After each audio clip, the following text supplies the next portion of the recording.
അസ്സലാമു അലൈക്കും വറഹ്മത്തുള്ളാഹി വബറകാത്തു. പ്രിയമുള്ളവരെ, അദ്ദർസു റാബിഉ സ്വല്ലൈതു റകഅത്തൈനി. സ്വല്ലൈതു ഞാൻ നിസ്കരിച്ചു, റകഅത്തൈനി രണ്ട് റകഅത്ത് ഞാൻ നിസ്കരിച്ചു. ഈ പാഠത്തിൽ പറയുന്നത് മഫ്ഊൽ മുത്ലഖ് എന്താണ് എന്നുള്ളതാണ്.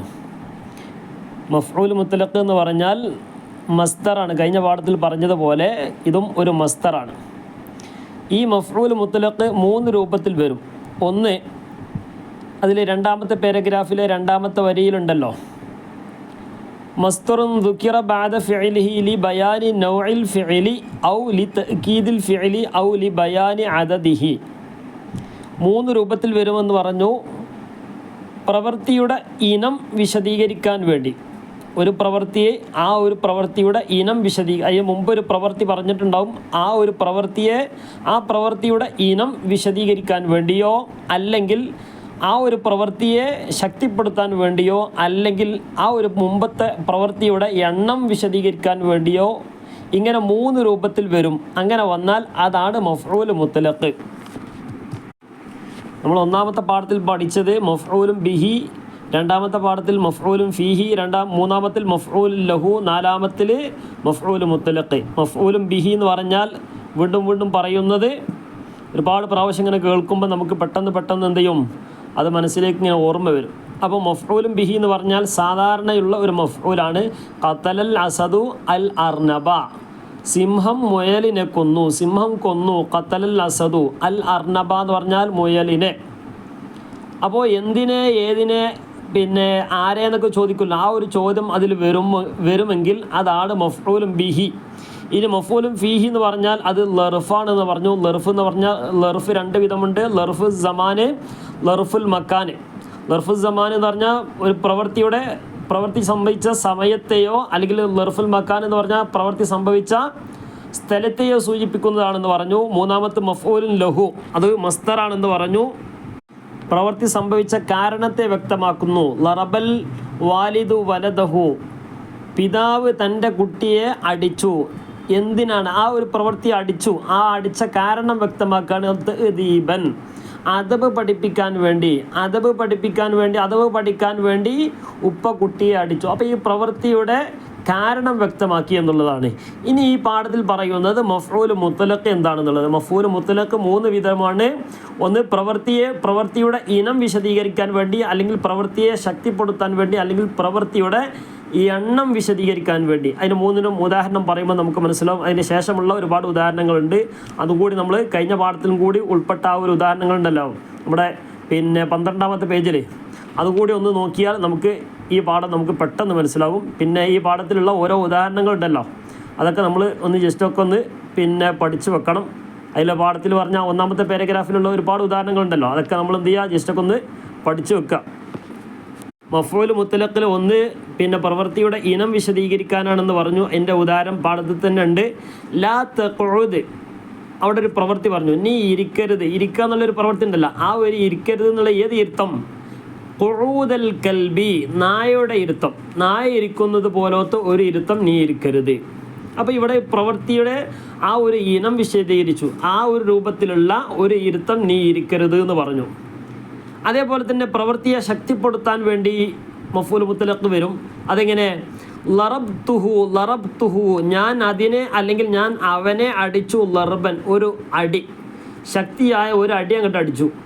ശക്തിയായ ഒരടി ഞാൻ അതിനെയോ അല്ലെങ്കിൽ അവനെയോ ഞാൻ എന്ത് ചെയ്തു? അടിച്ചു. ഹൂ എന്ന് പറഞ്ഞാൽ ഒന്നെങ്കിൽ അവനെ നോക്കുക, അല്ലെങ്കിൽ മുമ്പ് പറഞ്ഞത് എന്താണ്, ഒരു കൊതുകിൻ്റെ കാര്യമായിരുന്നല്ലോ പടത്തിൽ. ലമീർ എന്ന് പറഞ്ഞാൽ അത് മുമ്പുള്ള ഒന്നിലേക്ക് മടങ്ങും. ഇവിടെ മുമ്പ് പറഞ്ഞ എന്താണ്? കൊതുക്. അല്ലെങ്കിൽ ഇനി വേറൊരു വസ്തുവിനെ കുറിച്ച് പറഞ്ഞാൽ അതിനെ. ഏതായാലും വേണ്ടില്ല, ലറബ്തുഹു, ഞാൻ അതിനെ അടിച്ചു. ലർബൻ, ഒരു ശക്തിയായ ഒരടി. ഇവിടെ എന്ത് ചെയ്തു? ആ ലറബത്തുഹു ലർബൻ എന്നതിന് മുമ്പുള്ള ഒരു പ്രവൃത്തിയെ അതിനെ ശക്തിപ്പെടുത്തിക്കൊണ്ട് ഒന്നുകൂടി പറഞ്ഞു എന്ന് മാത്രം. ഇനി 3ാമത്തെ ഉദാഹരണം എന്താ പറഞ്ഞു? എന്താ പറഞ്ഞ്? പ്രവൃത്തിയുടെ എണ്ണം വിശദീകരിക്കാൻ വേണ്ടി മഫ്ഊൽ മുത്ലഖ് വരും എന്ന് പറഞ്ഞു. അതെന്താണ്? സജത്തു സജദത്തൈനി, ഞാൻ സുജൂദ് ചെയ്തു. സജത്തു എന്ന് പറഞ്ഞാൽ ഞാൻ സുജൂദ് ചെയ്തു. ഞാൻ സുജൂദിൻ്റെ എണ്ണം പറയാണ് സജദത്തൈനി, 2 സുജൂദ് ചെയ്തു. അപ്പോൾ ഇവിടെ 3 രൂപത്തിലും വന്നു. ഇതാണ് മഫ്ഊൽ മുത്തലഖ്. ഈ 3 രൂപത്തിൽ ഏത് വന്നാലും അതിൻ്റെ പേര് മഫ്ഊൽ മുത്തലഖാണ്. ഇനി ഈ പാഠത്തിലെ നുമയ്യിസുൽ മഫാഇല വനക്തുബുഹ ഫിൽ ഫറാഇ കമാ ഫിൽ മിസാലി അതിൽ കൊടുത്ത് അതേപോലെ എന്ത് ചെയ്യുക, അതിൽ മഫ്ഊൽ ഏതാണെന്നുള്ളത് എടുത്ത് എഴുതുക. പിന്നെ മഫ്ഊൽ പിന്നെ ഏതാണ് ആ ഫീൽ പിന്നെ പദം എന്നുള്ളത് എടുത്ത് എഴുതുക. എന്നിട്ട് മഫ്ഊലും ബിഹി ആണോ മഫ്ഊലും ഫീഹി ആണോ മഫ്ഊൽ ലഹു ആണോ മഫ്ഊൽ മുത്തലഖാണോ എന്നുള്ളത് വേർതിരിക്കാനുള്ളതാണ് നുമയ്യിസുൽ മഫാഇല. മഫ്ഊലുകൾ ഏതാണെന്നുള്ളത് വേർതിരിക്കാനുള്ളതാണ്. ഇവിടെ ഫതഹൽ ഖാദിമു വേലക്കാരൻ തുറന്നു, അൽ ബവ്വാബത്ത ഗേറ്റ് അല്ലെങ്കിൽ ഡോറ് വാതിൽ തുറന്നു. അപ്പോൾ വേലക്കാരൻ എന്ത് ചെയ്തു, പിന്നെ ഡോറ് തുറന്നു. അപ്പോൾ ഇവിടെ എന്താണ് നമുക്ക് മനസ്സിലായി, ഫതഹൽ ഖാദിമു സാധാരണയുള്ള മഫ്ഊലാണ്. അത് എന്താണെന്നുള്ളത് തുറന്ന എന്താണ്, അൽ ബവ്വാബത്ത. അപ്പോൾ ബവ്വാബത്ത എന്നുള്ളത് അവിടെ എടുത്ത് എഴുതാം. രണ്ടാമത് സാറത്തി സയ്യാറത്തു സൈറൽ അറബ. സാറത്തി സയ്യാറത്തു കാർ ഓടി, സൈറൽ അറബ ശക്തമായ ഒരു ഓട്ടം. ഒന്നാമത് ഫതഹൽ ഖാദിമു അൽ ബവ്വാബത്ത എന്നുള്ള എന്താണ് മഫ്ഊലും ബിഹിയാണ്. രണ്ടാമത്തത് സാറത്തി സയ്യാറത്തു സൈറൽ അറബ. ഇവിടെ ഈ മഫ്ഊൽ മുത്തലഖ് പെട്ടെന്ന് മനസ്സിലാക്കുക. ഉദാഹരണത്തിൽ പെട്ടെന്ന് മനസ്സിലാക്കാൻ നമുക്ക് ഒന്ന് ഉണ്ട്. എന്താണ് കാരണം, ആ ഒരു പദം വെച്ചുകൊണ്ട് തന്നെ ആയിരിക്കും മഫ്ഊൽ വരിക. അപ്പോൾ തുടക്കത്തിൽ ഏത് പദമാണോ ഉപയോഗിച്ചത് ആ ഒരു പദം വെച്ചുകൊണ്ട് തന്നെ ആയിരിക്കും എന്ത് ചെയ്യുക, അവസാനം വരുന്ന മഫ്ഊൽ വരിക. ഉദാഹരണത്തിന് സാറത്തി സയ്യാറത്തു സൈറൽ അറബ, അതെന്താണ് മഫ്ഊൽ മുത്തലഖാണ്. കാരണം എന്താണ്, പിന്നെ കാറ് പിന്നെ ഓടി അല്ലെങ്കിൽ സഞ്ചരിച്ചു. സൈറൽ അറബ് ഒരു ശക്തമായ ഒരു ഓട്ടം ഓടി എന്നുള്ളതാണ്, ശക്തമായ ഒരു ഓട്ടം ഓടി. അപ്പോൾ സാറ എന്നുള്ള ആ ഒരു പദത്തിൽ നിന്നാണ് സൈറ എന്ന് വന്നിട്ടുള്ളത്. അതേപോലെ തന്നെ ഇനി താഴെ വരുന്നു മനസ്സിലാവും. അപ്പോൾ ഇതിലുള്ള മഫ്ഊൽ ഏതാണ്, സൈറ എന്നുള്ളതാണ്. സൈറ എന്നുള്ളത് എന്താണ്, മഫ്ഊൽ മുത്തലഖാണ്. ഖാമന്നാസു മിനൽ മജ്ലിസി ഇജ്ലാലൻ ലിൽ ഖാദി. ഖാമന്നാസു ജനങ്ങൾ എണീറ്റു, മിനൽ മജ്ലിസി എഴുന്നേറ്റു, പിന്നെ മിനൽ മജ്ലിസി സദസ്സിൽ നിന്ന്, ഇജ്ലാലൻ ലിൽ ഖാദി ഖാദിയെ ആദരിച്ചുകൊണ്ട് ഖാദിയെ ബഹുമാനിച്ചുകൊണ്ട് എന്ത് ചെയ്തു, ഇവിടെ എഴുന്നേറ്റു എന്നുള്ളതാണ്. അപ്പോൾ ജനങ്ങൾ എഴുന്നേറ്റത് എന്ത് കാരണം കൊണ്ടാണ്, ഖാദിയെ ബഹുമാനിച്ചു എന്നുള്ളതാണ്. അപ്പോൾ അവിടെ എന്താണ്, മഫ്ഊലുൽ ലഹു ആണ്. കാരണം എന്താണ്, മുമ്പുള്ള ഒരു പ്രവൃത്തിയുടെ കാരണം വ്യക്തമാക്കി എന്നുള്ളതാണ്. ഇവിടെ എഴുന്നേറ്റ് നിൽക്കാനുള്ള കാരണം എന്താണ്, ഖാദി വരുന്നു എന്നുള്ളതാണ്. അപ്പോൾ ഇനി അടുത്തത്, അപ്പോൾ ഇവിടെ എന്താണ്, ഇജ്ലാലൻ എന്നുള്ളതാണ് എന്ത്, പിന്നെ അവിടുത്തെ മഫ്ഊലായ പദം അതെന്താണ്, മഫ്ഊലുൽ ലഹു ആണ്. മനസ്സിലായില്ലേ. അടുത്ത് റഅയ്തുൽ ഫുലൂസ ഇൻദൽ ഗനിയ്യ്. റഅയ്തുൽ ഫുലൂസ ഞാൻ പണം കണ്ടു. ഇൻദൽ ഗനിയ്യ് ധനികൻ്റെ അടുത്ത്. ഇന്ദ എന്നുള്ളതാണ് എന്ത്, മഫ്ഊല്. അപ്പോൾ ഇവിടെ എന്താണ്, ഇവിടെ മഫ്ഊലും ഫീഹിയാണ്. കാരണം ലർഫാണ്. അതെന്താണ്, ഇന്ദ എന്നുള്ളത് നമ്മൾ പഠിച്ചു, അത് ഒരു പ്രവൃത്തി സംഭവിച്ച സ്ഥലത്തെ സൂചിപ്പിക്കുന്നു. ആ പിന്നെ സമ്പന്നൻ്റെ അടുത്ത് എന്നുള്ളത് ഒരു സ്ഥലമാണ്. അപ്പോൾ അത് ലർഫുൽ മക്കാനാണ്. ലർഫു മക്കാന എന്ന് പറഞ്ഞാൽ അതെന്താണ്, മഫ്ഊലും ഫീഹിയാണ്. ലർഫു സമാൻ ആയിക്കോട്ടെ ലർഫുൽ മക്കാൻ ആയിക്കോട്ടെ, ഇത് രണ്ടും മഫ്ഊൽ ഫീഹിയാണ്. അടുത്തത് യൻസുറുൽ ഗനിയ്യു അൽ ഫഖീറ. യൻസുറുൽ ഗനിയ്യു പിന്നെ സമ്പന്നൻ സഹായിക്കും, പണക്കാരൻ സഹായിക്കും. അൽ ഫഖീറ ആരെ സഹായിക്കും, അവിടെ ഫഖീറ എന്നുള്ളത് ഒരു മഫ്ഊലാണ്, അത് മഫ്ഊലും ബിഹിയാണ്. കാരണം എന്താണ്, ഗനിയ് ഫഖീറിനെ സഹായിക്കുന്നു. ആരെയെന്നുള്ളൊരു ചോദ്യം വന്നല്ലോ. അപ്പോൾ അവിടെ പിന്നെ ഫഖീറ എന്നുള്ളത് എന്താണ്, അവിടെ മഫ്ഊല് പിന്നെ ബിഹിയാണ്. ഇനി രണ്ടാമത്തെ അതിന് ഒരു മഫ്ഊൽ കൂടി വരികയാണ്, ഹുബ്ബൻ ലില്ലാ അള്ളാഹുവിൻ്റെ മാർഗത്തിൽ. ഹുബ്ബൻ അവിടെ എന്താണ്, പിന്നെ അവിടെ മഫ്ഊലുൽ ലഹു ആണ്. കാരണം എന്താണ്, ഒന്നാമത്തെ ഫഖീറ എന്നുള്ളത് മഫ്ഊല് ബിഹി, രണ്ടാമത്തെ ഹുബ്ബൻ എന്നുള്ളത് പിന്നെ മഫ്ഊലുൽ ലഹു ആണ്. എന്താ കാരണം, മുമ്പുള്ള ഒരു പ്രവൃത്തിയുടെ കാരണം വ്യക്തമാക്കുന്നു. ഇനി ഇവിടെ ഏതെങ്കിലും ഒരു മഫ്ഊൽ എഴുതിയാൽ മതിയെങ്കിൽ ഒന്നെങ്കിൽ ഫഖീറ എന്ന് എഴുതുക, അത് മഫ്ഊലും ബിഹി ആണ് എന്ന് എഴുതുക. അതല്ലെങ്കിൽ ഹുബ്ബൻ എന്നുള്ളത് എഴുതുക, അത് മഫ്ഊലു ലഹു ആണ് എന്നുള്ളതും എഴുതുക. അടുത്തത് യജ്ലിസുൽ ഖിത്തു പൂച്ച ഇരിക്കും. തെഹത്തൽ അസ്കുമുല്ലത്തി സ്റ്റൂളിനടിയിൽ. തെഹത്ത എന്നുള്ളത് എന്താണ്, സ്റ്റൂളിനടിയിൽ എന്നുള്ള ഒരു സ്ഥലമാണ്. അപ്പോൾ എന്താണ്, ലർഫാണ്, ലർഫുൽ മക്കാനാണ്, മഫ്ഊലും ഫീഹിയാണ്. മനസ്സിലായില്ലേ.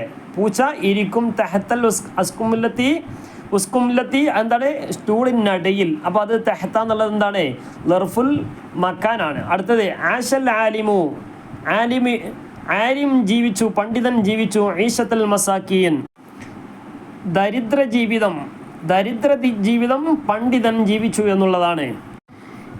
ഇവിടെ നേരത്തെ പറഞ്ഞു ആശ എന്ന പദത്തിൽ നിന്നാണ് ഈശത്ത് വന്നത്, ഈശത്ത് എന്നുള്ള മസ്തർ വന്നത്. അപ്പോൾ ഇവിടെ ഇത് പെട്ടെന്ന് പിന്നെ മഫ്ഊൽ മുത്ലഖ് മനസ്സിലാക്കാൻ പെട്ടെന്ന് സിമ്പിളാണ്. ഒന്ന് നേരത്തെ പറഞ്ഞു സാറത്തി സൈറ എന്ന് പറഞ്ഞു, അതേപോലെ തന്നെ ആശ ഈശത്ത് എന്ന് പറഞ്ഞു. രണ്ടും ഒരേ പദത്തിൽ നിന്നാണ് വന്നത്. അപ്പോൾ ഇത് രണ്ടും എന്താണ് മഫ്ഊൽ മുത്ലഖാണ്. മഫ്ഊൽ മുത്ലഖ് മനസ്സിലാക്കാൻ ഈ ഒരു പിന്നെ ആ ഒരു ഐഡിയ നമ്മൾ ഉപയോഗിച്ചാൽ മതി. ആശ ഈശത്തുൽ മസാക്കിൻ അതിൻ്റെ രൂപം എന്ത് ചെയ്യാണ് പിന്നെ വ്യക്തമാക്കിയതാണ്. അപ്പോൾ എന്താണ് മഫ്ഊൽ മുത്ലഖാണ്. മനസ്സിലായിട്ടുണ്ടാവില്ല അല്ലേ? പരീക്ഷയ്ക്ക് ചോദ്യം വരുന്ന സമയത്ത് പിന്നെ മഫ്ഊലുകൾ വ്യക്തമാക്കാൻ പറയുമ്പം ഇത് വളരെ സിമ്പിളായിട്ട് നമുക്ക് അങ്ങോട്ടും ഇങ്ങോട്ടും ഒന്നും നോക്കണ്ട. ആശ ഈശത്തൻ ഇപ്പോൾ പാഠത്തിൽ ഒരുപാട് ഉദാഹരണം പറഞ്ഞല്ലോ. ലാ തഖഉദ് ഖുഊദ അതേ ഒരു വാക്ക് വന്നല്ലോ. ലറബ്തുഹു ലർബൻ, സജത്തു സജദതൈനി, സിർതു സൈറൻ, തവല്ലഅതു വുളുഅൻ. അതേ ഒരു പദത്തിൽ നിന്നാണല്ലോ വരുന്നത്. ലറബ്തുഹു ലർബത്തൻ, ലറബ്തുഹ ലർബത്തൻ, ഇങ്ങനെയൊക്കെ വന്നല്ലോ. ഇതാണ് എന്ത് മഫ്ഊൽ മുത്ലഖ്. അത് മനസ്സിലാക്കാൻ ആ ഒരു പിന്നെ നമ്മുടെ മനസ്സിൽ ആ ഒരു ഐഡിയ ഉണ്ടായിരിക്കണം. ഈ ഒരു ക്ലാസ് കേട്ടാൽ തന്നെ ഏകദേശം 1 മുതൽ 4 വരെയുള്ള പാഠങ്ങൾ മുഴുവനും നമുക്ക് വളരെ സിമ്പിളായിട്ട് മനസ്സിലാക്കാൻ കഴിയും. പിന്നെയുള്ളത് അതിലുള്ള ഉദാഹരണങ്ങളാണ്. അറബിയിൽ പിന്നെ തരും, അതിൻ്റെ അർത്ഥം ഇതാ പറയും, അത് നമുക്ക് കിട്ടും. പക്ഷേ അറബി പിന്നെ മലയാളം നിന്നിട്ട് അറബി ആക്കാൻ അതെന്ത് ചെയ്യണം, ഒന്നുകൂടി ജസ്റ്റൊക്കെ ഒന്ന് എല്ലാ പാഠത്തിലുള്ള പ്രധാനപ്പെട്ട പോയിൻറ്റ്സുകളൊക്കെ എന്ത് ചെയ്യണം, പഠിച്ചു വെക്കണം. എന്നാൽ തീർച്ചയായിട്ടും നിങ്ങൾക്ക് A+ അല്ല ടോപ്പ് പ്ലസ് തന്നെ നമുക്ക് വാങ്ങാൻ സാധിക്കും. അല്ലാഹു തആല തൗഫീഖ് നൽകി അനുഗ്രഹിക്കട്ടെ.